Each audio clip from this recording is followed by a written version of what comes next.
देर रात एलिया किम के कमरे में आती है और उसे जगाकर कहती है कि योहान घर पर नहीं है। शायद योहान अपनी गर्लफ्रेंड के साथ होगा, पर एलिया इस बात को मानने के लिए तैयार ही नहीं थी, क्योंकि उसका कहना था कि योहान आज से पहले कभी भी देर रात बाहर नहीं रहा है। एलिया की योहान के लिए चिंता उसके चेहरे से साफ साफ दिख रही थी। किम भी एलिया का मन बहलाने के लिए उसे लिविंग रूम में ले जाता है ताकि वो दोनों साथ में योहान का इंतजार कर सके। लिविंग रूम में एलिया और किम की बातों से हमें पता चलता है कि वो एलिया ही थी जिसने योहान की मदद की थी उस नामचीन एक्टर के लिए रिहैबिलिटेशन जेल ढूंढने में। एलिया किम को ये भी बताती कि योहान अपनी करीबी लोगों को हमेशा नुकसान पहुंचाता है। इस बात को प्रूव करने के लिए एलिया उस मेड का एग्जाम्पल देती, यानी कि सियोना का, जिसे योहान ने सेकंड फ्लोर से जंप करने के लिए कहा था। किम को जब एलिया की बातों पर यकीन नहीं होता तो एलिया अपने पापा और खुद का भी एग्जाम्पल देती है।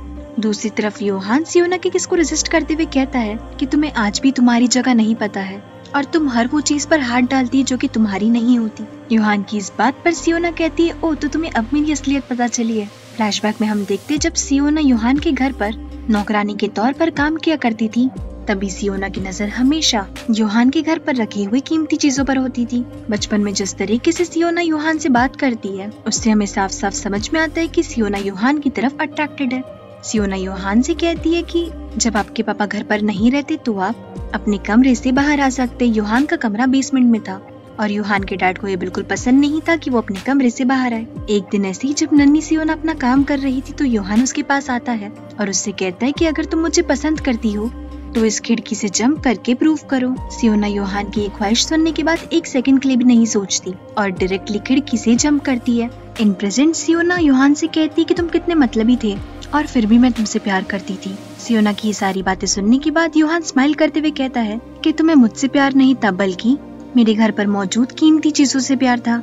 अब हम योहान के नजरिए से स्टोरी सुनते हैं जो कि सच होती है। बचपन में सियोना योहान के घर से कीमती सामान चुराया करती थी। योहान इस बारे में जानता था पर उसने कभी भी किसी को भी इस बारे में नहीं बताया। थोड़े दिनों बाद जब नानी का ध्यान इन सारी चीजों पर जाता है कि घर से कुछ चीजें गायब हो रही है, वो सियोना से इस बारे में पूछती है, पर सियोना सारा ब्लेम योहान पर डाल देती है, ये कहकर कि आजकल योहान घर से कुछ ज्यादा ही बाहर जा रहा है। इनडायरेक्टली सियोना ये कहना चाहती थी कि योहान बार बार घर से बाहर जाकर कीमती सामान बेच रहा है। योहान सियोना और नानी के बीच की ये बात सुन लेता है पर फिर भी नानी से जाकर कुछ नहीं कहता। एक दिन जब सियोना आइजैक की मॉम का प्रीशियस पेंडेंट चुरा रही थी तो योहान वहाँ पर आता है और उसे रोकते हुए कहता है कि तुम ये पेंडेंट नहीं ले सकती क्योंकि ये पेंडेंट आइजैक के दिल के बहुत करीब है। योहान सियोना को धमकी भी देता है कि अगर तुमने पेंडेंट चुराया तो मैं सब लोगों को जाकर बता दूंगा कि आज तक तुमने हमारे घर से कितना सामान चुराया है। योहान की इस धमकी से सियोना डर जाती है और उससे कहती है कि मैं तो बस इस पेंडेंट को देख रही थी। इतना कहकर सियोना उस पेंडेंट को वापस उसी की जगह पर रख देती है। थोड़ी देर बाद जब उस कमरे के आसपास कोई नहीं होता तो सियोना वापस कमरे के अंदर जाकर उस पेंडेंट को चुरा लेती है। अगले दिन सियोना जब सेकंड फ्लोर की खिड़की साफ कर रही थी तो योहान सियोना के पास आकर अपने जेब से वही पेंडेंट निकालता है जो कि कल सियोना ने आइजैक की मॉम के ड्रॉअर से चुरा लिया था। योहान सियोना की तरफ बढ़ता है और उसके गालों पर अपना हाथ रखकर कहता है कि अगर तुम मुझे पसंद करती हो तो तुम्हें इस खिड़की से जंप करना होगा।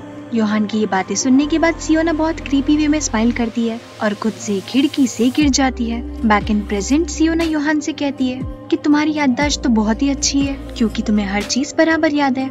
सियोना ये भी कहती कि वो योहान को सच में पसंद करती थी और साथ ही साथ उसके घर के कीमती सामान को भी। योहान भी सियोना को ताना मारते हुए कहता है कि इसी चमक धमक के बीच में रहने के लिए ही तो तुम अब एसआरएफ की नौकरानी बनी हो।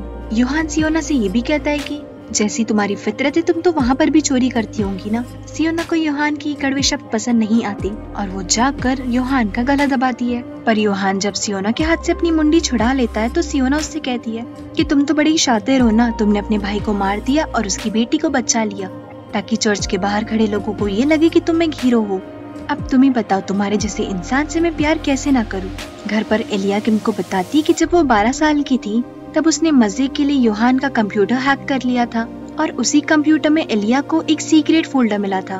उस फोल्डर के जरिए एलिया को पता चला था कि योहान ने आइजैक की डोनेशंस कैंसिल करने का एप्लीकेशन चर्च में आग लगने से एक हफ्ते पहले ही तैयार कर लिया था। रोते हुए एलिया किम से ये भी कहती है कि इस पूरी दुनिया में उसका योहान के अलावा कोई भी नहीं है, पर वो फिर भी योहान पर भरोसा नहीं कर सकती। किम एलिया को कंसोल करने की कोशिश करता है। दूसरी तरफ योहान सियोना से पूछता है कि बिना मतलब के तो तुम कोई काम करती नहीं हो, तो मुझे किडनैप करने के पीछे तुम्हारा क्या स्वार्थ छुपा है। तो सियोना शान से चेयर पर बैठती है और यूहान से कहती है, मुझे तुम्हारे जज वाले गेम में या फिर मिस चा के साथ चल रही वॉर में कोई इंटरेस्ट नहीं है। मुझे इंटरेस्ट है तो सिर्फ अपनी फाउंडेशन में, और मैं चाहती हूँ कि तुम मेरी फाउंडेशन से दूर रहो। सियोना की ये सारी बातें सुनने पर यूहान समझ जाता है कि सियोना ड्रीम प्रोजेक्ट के बारे में बात कर रही है। दरअसल सियोना की फाउंडेशन एक ड्रीम प्रोजेक्ट पर काम कर रही थी जो कि गरीब लोगों के लिए था, पर इसी ड्रीम प्रोजेक्ट को बनाने के लिए आम लोगों से डोनेशन कलेक्ट कर रही थी। पर आम जनता का पैसा ये लोग ड्रीम प्रोजेक्ट की जगह अपने किसी दूसरे काम के लिए यूज कर रहे थे। कुछ दिनों पहले जैसे ही यूहान को इस प्लान के बारे में पता चला था, उसने अपने जासूस से कहकर इस प्रोजेक्ट के बारे में सारी इन्फॉर्मेशन निकालने की कोशिश की, पर यूहान के जासूस के हाथ कुछ ज्यादा नहीं लगा। और इसी दौरान सियोना को भी इस बात की भनक लग गई कि यूहान उनके फाउंडेशन के SRF प्रोजेक्ट के पीछे पड़ा है, और इसीलिए वो यूहान के पीछे पड़ गई। सियोना मिस चा को भी बस एक मोहरे की तरह इस्तेमाल कर रही थी ताकि वो यूहान को अपनी मुट्ठी में कर सके। Getting back to the scene, Yuhan Siona से कहता है कि सियोना को यूहान को जिंदा नहीं छोड़ना चाहिए, क्योंकि इस बार तो यूहान उसके हाथ लग गया, पर ऐसा मौका बार बार नहीं आएगा। सियोना यूहान को धमकी देने की कोशिश भी करती है, पर यूहान उससे कहता है कि तुम्हारी धमकी मेरे कोई काम की नहीं, क्योंकि मेरे पास में खोने के लिए कुछ भी नहीं है। यूहान की इस बात पर सियोना को गुस्सा आता है और वो यूहान को बेहोशी का इंजेक्शन इंजेक्ट करती है। सियोना अपनी जासूस से कहकर यूहान को यूहान की ही गाड़ी में छुड़वा देती है। यूहान जैसे ही होश में आता है वो नोटिस करता है कि सियोना ने उसके हाथ से आइजैक की मॉम का पेंडेंट चुरा लिया। घर आकर यूहान देखता है कि एलिया और किम सोफा पर ही सो रहे थे। यूहान एलिया को अच्छे से जैकेट उड़ाकर वहाँ से चला जाता है। अगली सुबह किम यूहान से पूछता है कि वो रात भर कहाँ था, तो यूहान बताता है कि मैं एक ऐसी लेडी के साथ था जिसने मेरे बाल पकड़े और फिर मुझे किस किया। क्या तुम इसके आगे सुनना चाहते हो? तो किम मना करता है। लंच में किम यूहान और एलिया के लिए ढेर सारा खाना बनाता है। एलिया और यूहान खाना खाने में थोड़े नखरे तो दिखाते हैं, पर खाना मुंह में जाते से ही पूरा खाना चट कर जाते हैं। खाने के बाद किम एलिया को उसकी मर्जी से सियोना से मिलवाने ले जाता है। घर पर यूहान को ये बात पता नहीं थी, और जब वो नानी से पूछता है कि एलिया कहाँ पर है, तो नानी को भी एलिया के बारे में कुछ नहीं पता था। पूरे घर में यूहान को जब एलिया नहीं दिखती तो वो घबराकर अपनी कार में एलिया को ढूंढने निकलता है। दूसरी तरफ एलिया सोयन से मिलकर खुश थी और उसके साथ कंफर्टेबल भी फील कर रही थी, पर जैसे ही सोयन एलिया से उस फाइल के बारे में पूछने लगती है जो कि एलिया ने यूहान का कंप्यूटर हैक करने के बाद ढूंढकर निकाली थी, उस फाइल के बारे में सुनते से एलिया बहुत अनकंफर्टेबल हो जाती है। किम ये बात नोटिस करता है और एलिया से कहता है कि हो सकता है यूहान ये सारी डोनेशंस तुम्हारे लिए बचाना चाहता हो। आखिर उसे तुम्हें पाल पोस कर बड़ा जो करना था, और उस कंप्यूटर में जो डेट सेफ है वो गलत भी तो हो सकती है ना।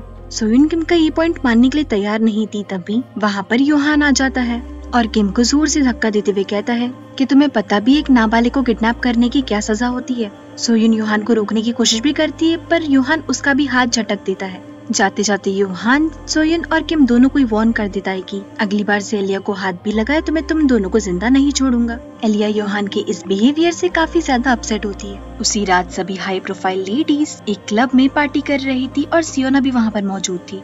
पार्टी देखकर ऐसा लग रहा था जैसे सियोना ने उस पार्टी को ऑर्गेनाइज किया हो। पार्टी में सभी आंटीज यंग बॉयज के साथ चिल कर रही थी। अब समझदार को इशारा काफी है कि मैं क्या कहना चाहती हूँ। तभी ये सभी लेडीज के रंग में भंग डालने के लिए वहाँ पर मिस चा आ जाती है। मिस चा को देखकर सभी आंटीज एक कोने में जाकर खड़ी हो जाती है और सभी यंग बॉयज मिस चा को पैम्पर करने लगते हैं। थोड़ी देर बाद मिस चा वहाँ पर मौजूद लेडीज से कहती है कि बहुत जल्द तुम या तुम्हारे पति दोनों में से कोई भी अरेस्ट होने वाला है, या शायद दोनों ही अरेस्ट हो सकते हो, क्योंकि तुम लोगों ने ड्रीम होम विलेज के नाम पर गैर कानूनी तरीके से जमीन खरीदी है। ये ड्रीम हाउस प्रोजेक्ट वही था जो कि सियोना की फाउंडेशन संभाल रही थी, यानी कि SRF। दोनों लेडीज ये बात सुनते सी मिस चा के सामने अपने घुटनों पर बैठकर गिड़गिड़ाने लगती है कि किसी भी तरीके से हमें इस प्रॉब्लम से बाहर निकालो, पर मिस चा उनकी बातों को नजरअंदाज करते हुए वहाँ से चली जाती है।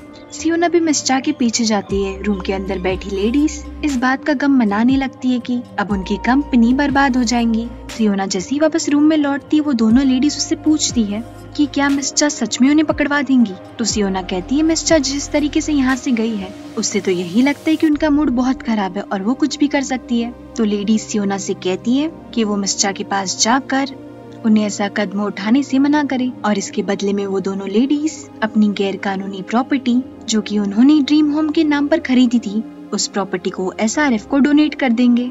इन दोनों के डोनेशन से SRF को ही फायदा होने वाला था। आखिर उन्हें अपना प्रोजेक्ट बनाने के लिए मुफ्त की जमीन जो मिल रही थी। सियोना भी उन दोनों लेडीज को दिलासा देते हुए कहती है कि वो मिस चा को मनाने की पूरी कोशिश करेगी। जब सियोना मिस चा को बाहर रोकने गई थी तब हम देखते हैं कि ये सब सियोना और मिस चा की सोची समझी चाल थी। मिस चा सियोना की इसलिए मदद कर रही थी क्योंकि सियोना ने ये प्रॉमिस किया था कि वो यूहान को लोगों की नजरों में गिराने के लिए मिस चा की मदद करेगी। बैक इन प्रेजेंट सभी लेडीज को कंसोल करने के बाद सियोना खुद से कहती है कि क्या सच में यूहान के पास में खोने के लिए कुछ भी नहीं है। घर पर यूहान किम को धमकी देता है कि अगर सोयुन ने एलिया के करीब आने की कोशिश भी करी तो वो सोयुन को जिंदा नहीं छोड़ेगा। किम को यूहान की कही इस बात पर बहुत गुस्सा आता है, पर यूहान उससे कहता है कि अगर मेरे रास्ते में कोई भी आया तो मैं उसे हटाने से पहले एक बार भी नहीं सोचूंगा। अगले दिन यूहान कोर्ट हाउस जाते वक्त नोटिस करता है कि वही स्पोर्ट्स बाइक वाली लड़की जो कि सियोना की जासूस है वो जस्टिस मिन का पीछा कर रही है। यूहान उस लड़की को जस्टिस मिन के फोटोग्राफ्स खींचते हुए भी देख लेता है और जब वो उसे पकड़ने की कोशिश करता है तो वो लड़की यूहान को चकमा देकर भाग जाती है और सियोना से आकर कहती है आपने जैसा कहा मैंने वैसा ही किया। आप चाहती थी कि किम मुझे नोटिस करे और मैंने वो काम भी पूरा किया, पर क्या सच में जरूरी था? तो सियोना उससे कहती है कि मैं बस बीज बो रही हूँ, क्योंकि जब शक की बात आती है तब भरोसा उठने में ज्यादा समय नहीं लगता। दूसरी तरफ किम जस्टिसमैन को बताता है कि उनकी कोई जासूसी कर रहा है। किम जस्टिसमैन से पूछता भी है कि क्या उन्हें किसी पर शक है, तो जस्टिसमैन यूहान का नाम लेते हैं। यूहान का नाम सुनते से ही किम एक अजीब सी कश्मकश में पड़ जाता है। उसी रात डॉक्टर सेफ्टी एटीएम से ढेर सारे पैसे निकालते हैं और एटीएम रिसीप्ट को फाड़ कर डस्टबिन में फेंक देते हैं।